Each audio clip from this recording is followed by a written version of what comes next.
السلام عليكم طلاب، شلونكم؟ ان شاء الله تكونون بأتم الصحة والعافية. هواي وردة اخبار ومراسلات حول موضوع تعطيل الدوام يوم الاحد اللي هو باكر، بسبب انه الامطار الغزيرة اللي صارت باغلب المحافظات والفيضانات. فانتشر موضوع انه باكر تعطيل الدوام، فهل انه هذا الشيء صحيح او لا؟ فان شاء الله راح نوضح لكم بالاخبار الصحيحة والرسمية. واتمنى منكم يا طلاب الاشتراك بالقناة واللايك حتى يوصل المقطع لجميع الطلاب. بالنسبه لقناه تليجرام هذه تاركها لكم بالوصف، قاعد انشر بها جميع الاخبار، فاتمنى منكم ان الاشتراك بها حتى انتم تتلقون الاخبار الرسميه. هسه راح نجي للموضوع اللي هو تعطيل الدوام. غدا الدوام رسمي في محافظه في بابل او في بغداد وباقي المحافظات اللي هن بابل، البصره الى اخره.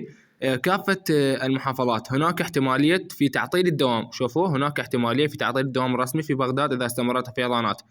طبعا كتوضيح على هذا الكلام، انه لحد الان باكر هو دوام رسمي، لحد الان هو دوام رسمي باكر الاحد. لكن بحاله تعطيل الدوام فان شاء الله راح نبلغكم احنا.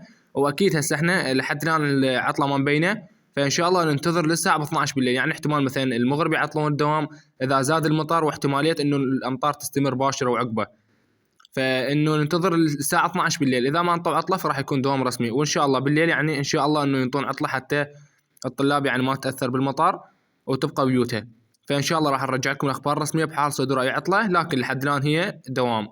فيا رب يكون عندكم الخبر واضح، والسلام عليكم ورحمه الله وبركاته.